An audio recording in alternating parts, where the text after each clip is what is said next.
मदीने के आसमान पर चांदनी बरस रही थी, लेकिन हवा में कोई अनजानी सी बेचैनी थी। ऐसा लग रहा था जैसे कुछ होने वाला है। हजरत फातिमा रजी अल्लाह ताला अन्हा घर के अंदर नमाज मुकम्मल करके दुआ मांग रही थी। उसी वक्त अचानक दूर जंगल की तरफ से शेर के दहाड़ने की आवाज आई। वह फिक्रमंद हो गई। असल में मदीने की सरहद पर एक पहाड़ के किनारे वाक़े जंगल में शेर के अलावा और भी कई खूंखार जानवरों का खतरा रहता था। और उस जंगल के दूसरे किनारे पर एक छोटी सी झोपड़ी में एक बेवा औरत रहती थी। वह औरत बहुत ही गरीब थी, अक्सर दिन भूखी ही रहती। मगर हजरत फातिमा रजी अल्लाह ताला अन्हा को इस बात का इल्म न था। फिर अगले दिन किसी जरूरत से हजरत फातिमा रजी अल्लाह ताला अन्हा तन्हा मोहम्मद सल्लल्लाहु अलैहि वसल्लम के घर की तरफ रवाना हुई। घर के अंदर दाखिल होने से पहले दरवाजे पर पहुंचकर रुक गई। अंदर से महबूब वालिद की आवाज आ रही थी। दरवाजे के करीब खड़ी होकर देखा कि मोहम्मद साहबा किराम के साथ बातचीत फरमा रहे हैं। मोहम्मद साहबा से फरमा रहे थे, ऐ मेरे साहबा, क्या तुम जानते हो मदीने की सरहद पर पहाड़ के किनारे जंगल के उस पार एक बेवा औरत रहती है जिसका शौहर जंग में शहीद हो गया था। वह बहुत ही गरीब है और बड़ी तकलीफ में जिंदगी गुजार रही है। आज 2 दिन से भूखी है। उसे कुछ खाना पहुंचाना होगा। उसकी मदद करना हमारे ईमान का हिस्सा है। यह सुनकर सहाबा ने अर्ज किया, या रसूल अल्लाह, हम वहां कैसे जाएं? इस बेवा के घर जाने के लिए तो जंगल से गुजरना होगा और सुना है वहां दरिंदा सिफ्त जानवरों का खतरा है। तब मोहम्मद ने फरमाया, तुम्हें खौफ की कोई जरूरत नहीं। दरिंदे भी अल्लाह की मखलूक हैं, वह भी अल्लाह का जिक्र करते हैं। यह बात सुनकर हजरत फातिमा रजी अल्लाह ताला अन्हा की आंखें नम हो गईं। उन्होंने सोचा, जब मेरे अब्बा जान एक बेवा के बारे में बात फरमा रहे हैं तो यह कैसे हो सकता है कि मुझे इसका इल्म ना हो। मैं तो उनकी बेटी हूँ, मैं कैसे पीछे रह सकती हूँ। वह घर के अंदर दाखिल न हुई, बल्कि वापस अपने घर की तरफ रवाना हो गई। असल में हजरत फातिमा रजी अल्लाह ताला अन्हा बहुत रहम दिल थी। बेवा की यह हालत सुनकर उनका दिल टूटने लगा, इसलिए वह तेजी से अपने घर वापस आई। घर पहुंचकर खुद अपने हाथों से 2 रोटियां बनाई, कुछ खजूरें ली, फिर जैसे ही निकलने लगी उसी वक्त उम्मे सलमा घर में दाखिल हुई। सलाम करके बोली, है फातिमा, मैं तो तुम्हारे पास आई थी, लेकिन तुम कहां जा रही हो?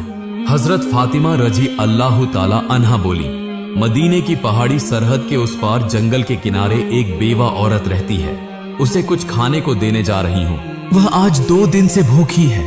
यह बात सुनकर वह खातून हैरान होकर बोली, तुम वहां कैसे जाओगी? वहां जाने के लिए तो जंगल पार करना होगा और वहां तो दरिंदा जानवरों का खतरा है। तब हजरत फातिमा रजी अल्लाह ताला अन्हा ने फरमाया, क्या तुम नहीं जानती, इस दुनिया में हर शय अल्लाह की मखलूक है और जंगल के दरिंदे भी अल्लाह का जिक्र करते हैं। फिर हजरत फातिमा रजी अल्लाह ताला अन्हा गरम तपती रेत और सहरा के रास्ते उस तरफ रवाना हो गई। कुछ ही देर में सूरज मगरिब की जानिब झुकने लगा। अंधेरा गहरा होने से पहले हिरन अपनी मंजिल की जानिब दौड़ने लगे। परिंदे अपने घोंसलों में वापस आकर आराम करने लगे। शेर और दीगर खूंखार जानवर अपने ठिकाने की तरफ रवाना हो गए। उधर हजरत मोहम्मद सल्लल्लाहु अलैहि वसल्लम एक सहाबी से फरमाने लगे, तुम जाओ और उस बेवा औरत को कुछ खाना दे आओ। मगर वह नहीं जानते थे कि उनके भेजने से पहले ही हजरत फातिमा रजी अल्लाह ताला अन्हा उस बेवा की मदद के लिए रवाना हो चुकी हैं। फिर एक सहाबी भी इसी नीयत से रवाना हुए। उधर हजरत फातिमा रजी अल्लाह ताला अन्हा अजनबी रास्ते से जंगल की तरफ बढ़ रही थी। उधर वह सहाबी भी जंगल में दाखिल हो चुके थे। वह भी आगे ही बढ़ रहे थे। हजरत फातिमा रजी अल्लाह ताला अन्हा को देखकर एक शेर उनके पीछे पीछे आने लगा। अचानक हजरत फातिमा रजी अल्लाह ताला अन्हा ने महसूस किया कि जमीन तो नहीं कांप रही, लेकिन कोई साया खामोशी से उनका पीछा कर रहा है। हजरत फातिमा रजी अल्लाह ताला अन्हा फिर भी आगे बढ़ती गई। तब उन्होंने देखा कि एक शेर उनकी तरफ बढ़ रहा है। यह देखकर वह रुक गई।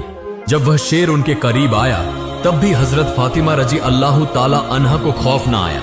उन्होंने सीधी नजर से उस शेर की आंखों में आंखें डालकर देखा और पुरसुकून आवाज में फरमाया, ऐ जंगल के शेर, तू भी अल्लाह की मखलूक है और मैं भी अल्लाह की मखलूक हूँ। अल्लाह के हुक्म से तुम पुरसुकून हो जाओ। क्या तुम नहीं जानते, अल्लाह ने हुक्म दिया है कि भूखे को खाना दिया जाए और मैं इसी मकसद से निकली हूँ। ये बात कहते ही एक अजीबो गरीब वाकया पेश आया।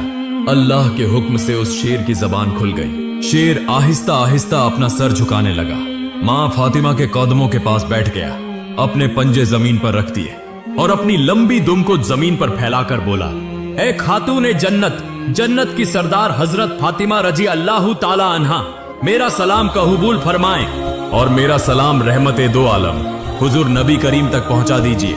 मैं तो आपको नुकसान पहुंचाने नहीं आया, बल्कि आपकी हिफाजत के लिए हाजिर हुआ हूं। जिस नबी को पैदा न किया जाता तो ये कायनात ही पैदा न होती। उस मेहरबान नबी की बेटी को हम कैसे नुकसान पहुंचा सकते हैं? हम अगरचे जंगल के दरिंदे हैं, लेकिन एक झलक उस मेहरबान नबी के चेहरा मुबारक की देखने के लिए हमारे दिल तड़पते रहते हैं। ए खातून जन्नत, आप हुक्म फरमाएं, मैं आपकी कौन सी खिदमत कर सकता हूँ। ये सारा वाकया दूर से वो सहाबी देख रहे थे और हैरत और शौक में डूब गए। उनकी आंखों से आंसू बहने लगे और रोते हुए वो कहने लगे, हे अल्लाह, हम कितने खुश नसीब हैं, लेकिन जिस नबी को जंगल का शेर पहचानता है, उसी नबी को आज भी काफिर और मुशरिक नहीं पहचान रहे। ए अल्लाह, तू उन्हें हिदायत की राह दिखा। फिर वो सहाबी खुशी खुशी ये खबर देने के लिए नबी करीम के पास वापस रवाना हो गए और उधर हजरत फातिमा रजी अल्लाह ताला अन्हा की निगहबानी करते हुए वही शेर उन्हें जंगल पार कराकर उस बेवा औरत के घर की तरफ ले जाने लगा। फिर हजरत फातिमा रजी अल्लाह ताला अन्हा उस बेवा के घर के करीब पहुंच गई। उधर उस बेवा औरत घर के अंदर अल्लाह से दुआ मांग रही थी, ऐ अल्लाह, अब तो 3 दिन हो गए मेरे चूल्हे में आग नहीं जली, भूख बर्दाश्त से बाहर हो गई है। ऐ मेरे रब, तू तो रहम का समुंदर है, तू कोई वसीला बना दे। अभी उसकी दुआ मुकम्मल भी ना हुई थी कि दरवाजे पर किसी ने दस्तक दी। बेवा औरत बोली, कौन है बाहर? दरवाजे के बाहर से आवाज आई, मैं हूं फातिमा, मोहम्मद की बेटी। ये सुनकर वो बेवा औरत खुशी से बेखुद हो गई। फिर हजरत फातिमा रजी अल्लाह ताला अन्हा घर के अंदर दाखिल हुई और जब उस बेवा औरत ने वो खाने के सामान देखे तो अपने आंसू रोक न सकी। रोने लगी और कहने लगी, मैं जानती थी कि यकीनन अल्लाह कोई न कोई इंतजाम जरूर करेगा। ऐ फातिमा, तुम इंसान नहीं हो, तुम वो खातून हो जिनका नाम खुद अल्लाह ताला ने बयान फरमाया है। इसके बाद हजरत फातिमा रजी अल्लाह ताला अन्हा वापस अपने घर की तरफ रवाना हो गई। वही शेर दोबारा हजरत फातिमा रजी अल्लाह ताला अन्हा की हिफाजत करता हुआ साथ चलने लगा। जंगल के करीबी इलाके का सबसे दौलतमंद शख्स का चरवाहा रोजाना अपनी बहुत सी भेड़ें चराने के लिए वहां आता था। उस दिन भी वो भेड़ें चरा रहा था। अचानक उसने देखा कि एक शेर एक औरत को महफूज तरीके से साथ ले जा रहा है। ये मंजर देखकर वो हैरान रह गया, अपनी आंखों पर यकीन न आया। वो दरअसल हजरत फातिमा रजी अल्लाह ताला अन्हा को पहचानता न था, इसलिए ये देखकर दंग रह गया। चरवाहे ने अपनी भेड़ें वहीं छोड़ दी और उस तरफ ध्यान से देखने लगा। कुछ देर बाद शेर हजरत फातिमा रजी अल्लाह ताला अन्हा को जंगल से बाहर छोड़कर वापस जंगल में दाखिल हो गया। उधर हजरत मोहम्मद सहाबा किराम के साथ गुफ्तगू फरमा रहे थे कि उसी वक्त वो सहाबी आ गए और सारा वाकया सुना दिया। तब रसूल अल्लाह ने फरमाया, फातिमा सिर्फ मेरी बेटी नहीं, वो तो अल्लाह की पसंदीदा बंदी है। अल्लाह ताला ने उसे जन्नत की सरदारनी का दर्जा अता फरमाया है। लिहाजा अगर कोई सच्चाई और हक के रास्ते पर हो तो अल्लाह की मदद जरूर आती है। ये वाकया सहाबा किराम के दरमियान बड़ी तेजी से फैल गया। हजरत उमर रजी अल्लाह ताला अन्हु बोले, या रसूल अल्लाह, ये तो एक अजीबो गरीब मुअजिजा नुमा वाकया है। उधर वो चरवाहा अपनी भेड़ों के पास वापस आया तो देखा कि एक भी भेड़ गायब नहीं है। ये देखकर उसने दिल में सोचा शायद शेर ने एक भेड़ खा ली हो। वो फिक्रमंद हो गया कि मालिक को क्या जवाब देगा। तभी अचानक वही शेर जंगल से निकलकर उस चरवाहे के करीब आने लगा। चरवाहा डर के मारे कांपने लगा, सोचने लगा अब क्या होगा, शायद ये शेर मुझे मार डालेगा। लेकिन नहीं, अल्लाह के हुक्म से शेर की जबान दोबारा खुल गई। शेर बोलने लगा, ए अजनबी शख्स, तेरी कोई भी भेड़ झाया नहीं हुई, सब बिल्कुल महफूज है। लेकिन अफसोस, तू अब तक ईमान नहीं लाया। अभी भी तुम चरवाही कर रहे हो, जबकि जंगल के खूंखार दरिंदे भी रहमत आलम महबूबे दो जहान नबी करीम को पहचान चुके और तुम अब तक उन्हें पहचान न सके। अभी भी वक्त है, चले जाओ दो जहान के बादशाह रहमतुल्लिल आलमीन मोहम्मद के पास, कलमा पढ़कर मुसलमान हो जाओ। मैं जंगल का शेर तुम्हें वादा देता हूँ, तुम्हारी एक भी भेड़ को खाना तो दूर, मैं उन्हें छूंगा भी नहीं। जब तक तुम वापस ना आओ, मैं खुद उनकी हिफाजत करता रहूंगा। शेर के मुंह से ऐसे अल्फाज सुनकर चरवाहा हैरत से गूंगा हो गया। उसके लब खामोश थे, सिर्फ आंखें उस शेर की तरफ तक रही थीं। फिर उसने देर न की, फौरन नबी करीम के पास रवाना हो गया। उधर हजरत जिब्राइल अलैहिस्सलाम नबी करीम के पास तशरीफ लाए और फरमाया, या रसूल अल्लाह, आज एक चरवाहा आपके पास कलमा पढ़ने आ रहा है, लेकिन ये खबर उसे जमीन के किसी इंसान ने नहीं दी। ये पैगाम उसे दिया है जंगल के शेर ने। जाइए, उसका इस्तकबाल कीजिए। फिर रसूल अल्लाह चंद सहाबा के साथ खड़े थे। कुछ देर बाद दूर से एक शख्स आता दिखाई दिया। तब रसूल अल्लाह ने फरमाया, तुम इतनी देर क्यों कर दी? तुम्हें तो ईमान लाना था, काश थोड़ा पहले आते तो बेहतर होता। नबी के मुंह से ये बात सुनकर चरवाहा हैरतजदा रह गया। सोचने लगा, नबी करीम को कैसे मालूम हुआ? फिर उसने अर्ज किया, आपको ये बात कैसे मालूम हुई? नबी करीम ने मुस्कुराकर फरमाया, मुझे न सिर्फ ये खबर है, बल्कि मैं ये भी जानता हूं कि तुम्हें जंगल के शेर ने भेजा है। ये सुनकर चरवाहा खामोश हो गया। कोई सवाल न किया, बस अर्ज किया, मुझे कलमा पढ़ा दीजिए और मुझे मुसलमान बना दीजिए। उधर एक दिन हजरत फातिमा रजी अल्लाह ताला अन्हा घर में बैठी थी। तब छोटे हसन ओ हुसैन अपने अपने तख्तियों पर कुछ लिखकर उनके पास आए। दोनों ने कहा, अम्मी जान, बताइए तो किसका खत खूबसूरत हुआ? हजरत फातिमा रजी अल्लाह ताला अन्हा ने दोनों के खत देखे, लेकिन यह फैसला करना बहुत मुश्किल था, किसकी तारीफ करें और किसका दिल दुखाएं, क्योंकि दोनों से यकसां मोहब्बत थी। लिहाजा बिना किसी को नाराज किए प्यार से फरमाया, बेटा, तुम लोग अपने नाना जान के पास जाओ और उन्हें अपना लिखा हुआ दिखाओ। यही बता देंगे कि तुम दोनों में से किसकी लिखाई सबसे खूबसूरत है। माँ की बात मानकर हजरत हसन और हुसैन रजी अल्लाह ताला अन्हुमा दौड़ते हुए रसूल अल्लाह के पास पहुंचे। वहां हाजिर होकर निहायत अदब से अर्ज किया, नाना जान, बताइए तो सही, हम दोनों में से किसकी लिखाई सबसे अच्छी है? ये सुनकर रसूल अल्लाह खामोश हो गए, क्योंकि आप दोनों को बराबर प्यार करते थे। ऐसे में किसको जिताएं और किसको हराएं? आप किसी को रंजीदा नहीं करना चाहते थे, इसलिए खामोश हो गए। आखिरकार रसूल अल्लाह ने खुद कोई फैसला न देकर फरमाया, अच्छा, तुम लोग जरा इंतजार करो, अल्लाह की कुदरत देखो। थोड़ी ही देर में हजरत जिब्राइल अलैहिस्सलाम अल्लाह रब्बुल आलमीन की बारगाह से एक सेब लेकर हाजिर हुए और फरमाया, या रसूल अल्लाह, इस सवाल का जवाब देने के लिए आप ये सेब लिखाइयों के ऊपर फेंक दीजिए, जिसकी लिखाई पर जा गिरे वही सबसे खूबसूरत होगी। चुनांचे रसूल अल्लाह ने ऐसा ही किया। दोनों की लिखाई को सामने रखा और अल्लाह की बेपाया अजमत देखो। जैसे ही सेब को फेंका गया, वो दो टुकड़े होकर दोनों की तहरीरों पर जा गिरा।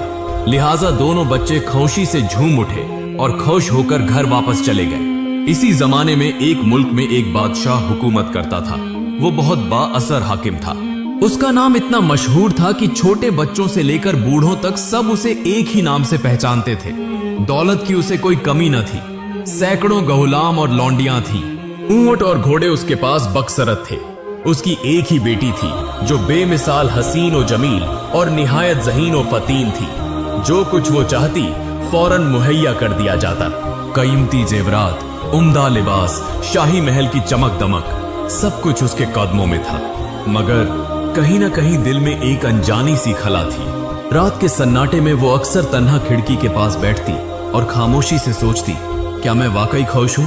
मेरे पास सब कुछ है, फिर भी लगता है जैसे कुछ भी नहीं है। एक दिन वही खला उसे रोशनी की तरफ ले गए। एक दिन एक बुजुर्ग फकीर उनके महल में आए। शहजादी ने खुद अपने हाथों से उस फकीर को खाना पेश किया।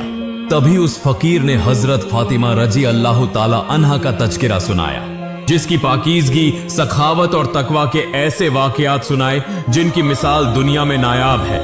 राजकुमारी ये वाकया सुनकर आबदीदा हो गई। हैरत से पूछने लगी, अच्छा फकीर साहब, एक ऐसी औरत जिसके पास न सोना था न कोई सल्तनत, वो कैसे लोगों के दिलों में इतनी बड़ी जगह बना गई? वो कैसे औरतों की सरदार बन गई? तब फकीर ने कहा, वो अल्लाह की रजा के लिए सखावत करने वाली थी, जिनका दिल इतना नरम था कि वो खुद भूखी रहती और दूसरों को खाना खिलाती थी। वो इंसानियत का एक रोशन चिराग थी। ये बातें कहकर फकीर साहब वहां से रुखसत हो गए। फिर राजकुमारी अपने बिस्तर पर लेटी सोचने लगी हजरत फातिमा रजी अल्लाह ताला अन्हा के औसाफ, अजमत और किरदार की बुलंदियों के बारे में। तभी उसके दिल में एक शदीद ख्वाहिश पैदा हुई, काश मैं एक बार अपनी आंखों से हजरत फातिमा रजी अल्लाह ताला अन्हा को देख सकती। अगले दिन सुबह राजकुमारी ने अपने वालिद से कहा, अब्बा जान, मैं सिर्फ एक बार मदीना जाना चाहती हूँ। रसूलुल्लाह की बेटी हजरत फातिमा रजी अल्लाह ताला अन्हा को अपनी आंखों से देखना चाहती हूँ। जो सोचा वही किया। वालिद से इजाजत लेकर बेशुमार तोहफे और गुलामों के साथ मदीना की तरफ रवाना हो गई। राजकुमारी ने सोचा था कि कीमती तोहफे और गुलामों की मौजूदगी हजरत फातिमा रजी अल्लाह ताला अन्हा को हैरान कर देगी। उसके जहन में एक ही सवाल गर्दिश कर रहा था, जिस औरत की पाकीज़गी मैंने सिर्फ सुनी है, आज मैं खुद अपनी आंखों से देखूंगी। लेकिन जो कुछ उसने देखा वो उसके तसव्वुर से भी कहीं ज्यादा था। जब वो हजरत फातिमा रजी अल्लाह ताला अन्हा के पास पहुंची तो उसने देखा कि आप उन तोहफों को ऐसे कबूल कर रही हैं जैसे दुनिया की कोई चीज ही ना हो। ज्यादातर कीमती अशिया को एक तरफ रख दिया और खुद मेहमानों की मेहमान नवाजी के इंतजाम में लग गई। फिर एक शख्स से फरमाया, जाओ फकीरों और मिस्कीनों को खबर दो। फिर जब वो गरीब और मिस्कीन हजरत फातिमा रजी अल्लाह ताला अन्हा के पास आए तो आपने अपने हाथों से खाने पीने का सामान, कपड़े और दीगर चीजें उनमें तकसीम कर दी और कीमती हीरे, जवाहरात और मोती बैतुल माल में जमा करवा दिए। ये तमाम मंजर देखकर राजकुमारी हैरत और ताज्जुब में गर्क हो गई। हजरत फातिमा रजी अल्लाह ताला अन्हा की तरफ बस देखे जा रही थी। उसके दिल में एक ही सवाल गर्दिश कर रहा था, इतना कुछ दिया मगर अपने लिए कुछ भी नहीं रखा, ये कैसी हस्ती हैं? ये देखकर हजरत फातिमा रजी अल्लाह ताला अन्हा निहायत सुकून भरी आवाज में फरमाने लगी, तुम रंज न करो बहन, तुमने जो माल मुझे दिया है वो मैंने दिल की गहराई से कबूल किया है। फिर भी मैंने ये सब क्यों बांट दिया? जानती हो, इसलिए कि इंसान का हक सिर्फ उसी माल पर होता है जो उसके जीने के लिए जरूरी हो। उससे जायद माल अल्लाह और उसके रसूल की नजर में जायज नहीं होता। और जो लोग वो जायद माल जमा करते हैं, हकीकत में उसके मालिक वो नहीं बल्कि मुल्क के नादार, बेसहारा और गरीब आवाम होते हैं। इसलिए मैंने उनके हक का माल उन्हीं को वापस देकर अपने बोझ को हल्का कर लिया। तब राजकुमारी ये मंजर देखकर मजीद हैरान रह गई। वो खुद से कहने लगी, जो औरत कीमती जवाहरात, जेवरात और लिबास का जर्रा बराबर भी अपने लिए न रखकर सब कुछ बेदरेग बांट देती है, वो हरगिज दुनिया की औरत नहीं हो सकती। वो तो जरूर जन्नत की हूर है। फिर राजकुमारी अर्ज करने लगी, ए नबी की लखते जिगर हजरत फातिमा, आपसे मुलाकात के बाद मेरा सारा गौरूर खाक में मिल गया। आप मेरे लिए दुआ करें ताकि मैं पूरी जिंदगी आपके किरदार ओ अमल को याद रखकर चल सकूं। इसके बाद उस रात राजकुमारी अपने वतन शाम की तरफ वापस रवाना हो गई, मगर उसका दिल जैसे मदीना में ही रह गया। फिर एक दिन रात को वो अपने हुजरे में बैठकर दुआ करने लगी, ए अल्लाह, मैं नहीं जानती कि मैं सही रास्ते पर हूं या नहीं। मैंने सिर्फ हजरत फातिमा रजी अल्लाह ताला अन्हा के तर्ज जिंदगी से मोहब्बत की है। अगर मेरा ये रास्ता तेरा पसंदीदा हो तो मुझे कहुवत अता फरमा ताकि मैं पूरी जिंदगी इसी राह पर कायम रह सकूं। फिर अगली सुबह राजकुमारी ने अपने तमाम सोने चांदी के जेवरात इकट्ठा किए और महल के दरवाजे पर आ खड़ी हुई। तब उसके वालिद हैरत से पूछने लगे, बेटी तुम ये क्या करना चाहती हो? राजकुमारी ने कहा, अब्बा जान, आज से मैं राजकुमारी नहीं रही। आज से मैं हजरत फातिमा जहरा रजी अल्लाह ताला अन्हा की पैरवीकार हूँ। वो जो करती थी मैं भी वही करना चाहती हूँ। मैं भूखे और बेसहारा लोगों को खाना खिलाना चाहती हूँ। उसके वालिद हैरत से उसकी तरफ देखते रहे। तब राजकुमारी बोली, अब्बा जान, अगर आप मुझसे मोहब्बत करते हैं तो मेरे लिए दुआ करें कि मैं अपनी मौत से पहले एक भूखे को खाना दे सकूं, एक नादार को लिबास पहना सकूं, एक रोती हुई माँ की आंखों के आंसू पोंछ सकूं। फिर एक दिन जब सूरज की सुनहरी रोशनी मशरिकी उफक पर रंग बिखेर रही थी तो शहजादी एक बैरूनी सफर पर रवाना हुई। उनके साथ चंद वफादार गुलाम, जरूरी खजाने, कीमती तोहफे और शाही सवारी के लिए सजी हुई सवारियों का काफिला था। सफर में कुछ दूर आगे बढ़ने के बाद जब उनका काफिला एक सुनसान रास्ते से गुजर रहा था, अचानक शहजादी की नजर एक दिल दहला देने वाले मंजर पर पड़ी। एक दरखत के नीचे एक माँ और उसका छोटा सा बच्चा बैठे थे, शदीद थकन और नाकाबिले बर्दाश्त भूख की अजियत में मुब्तला। उस माँ की आंखों में खौफ और नाउमीदी थी। शहजादी अचानक रुक गई। उनके दिल के अंदर जैसे कुछ हलचल मच गई। वो उस बेसहारा माँ की तरफ आगे बढ़ी और पूछा, ए माँ, आप यहाँ ऐसी हालत में क्यों बैठी हैं? क्या हुआ आपके साथ? औरत ने सर झुकाकर आहिस्ता से कहा, चंद साल पहले मेरे शौहर का इंतकाल हो गया। तब से हम बेसहारा हो गए। न काम है, न खाना, न कोई सहारा। कई दिनों से कुछ अच्छा खाया नहीं। भूख और बेबसी में आज यहाँ सड़क किनारे बैठी हूँ। ये बातें सुनकर शहजादी का दिल जैसे रोने लगा। उनकी आंखों से आंसू बह निकले। फिर वो अपने गौलामों की तरफ देखकर बोली, मेरे पास जितना खाना, पैसा, जेवर है, सब इस माँ और बच्चे को दे दो। गुलाम हैरत से देखते रह गए। ऐसी सखावत, ऐसी बेघर्जी उन्होंने पहले कभी नहीं देखी थी। उन्होंने देखा कि शहजादी की आंखें आंसुओं से तर हो चुकी थी। उनकी ये सखावत जिंदगी का सबसे बड़ा तोहफा थी। तब वो बेसहारा औरत हैरत से पूछने लगी, तुम कौन हो? मैं तो तुम्हें जानती भी नहीं। तुम तो कोई आम इंसान नहीं लगती। इस तरह सब कुछ कौन देता है? शहजादी ने हल्की सी मुस्कुराहट के साथ जवाब दिया, मैं हजरत फातिमा रजी अल्लाह ताला अन्हा की पैरवीकार हूँ। उनका किरदार ही मेरी जिंदगी का उजाला है। उन्होंने हमें सिखाया है कि इंसानियत के लिए देना और मोहब्बत बांटना ही असल शाही रास्ता है। अगर मेरे पास जो कुछ है उससे किसी की आंख के आंसू पोंछ सकूं तो वही होगा मेरी बादशाही। ये कहकर शहजादी दोबारा अपने सफर पर रवाना हो गई। ये सुनकर वो औरत खामोश हो गई, हैरत भरी नजरों से शहजादी की तरफ देखती रही। उस वक्त उनकी नजर में वो शहजादी सिर्फ एक औरत न थी, वो इंसानियत की एक फरिश्ता थी। प्यारे नाजरीन, फातिमा रजी अल्लाह ताला अन्हा दुनिया की नहीं, आखिरत की शहजादी थी। वो एक अजीमुल मर्तबत खातून थी जिनका किरदार आज भी करोड़ों दिलों को बदल सकता है। आज भी तारीख शाम की उस शहजादी को याद करती है जो मोहम्मद की बेटी फातिमा रजी अल्लाह अन्हा की परछाई थी। उन्होंने समझ लिया था कि असल बादशाही तब शुरू होती है जब आप लोगों के दिलों पर राज करते हैं। आप अमीर हो सकते हैं, शहजादी हो सकते हैं, लेकिन अगर इंसानों की खिदमत न की तो वो सब बेफायदा है। हजरत फातिमा रजी अल्लाह ताला अन्हा का किरदार आज भी इंसानों को बदलने की ताकत रखता है और इसी किरदार पर चलकर जन्नत का रास्ता खुलता है। अगर तुम बदलना चाहते हो तो दुनिया को नहीं, अपने दिल को बदलो, जैसे उस शहजादी का दिल बदल गया था। अल्लाह रब्बुल आलमीन हम सबको हमारे प्यारे नबी के अखलाक अपनाने और हजरत फातिमा रजी अल्लाह अन्हा की तरह बाकिरदार और बासूल बनने की तौफीक अता फरमाए। आमीन।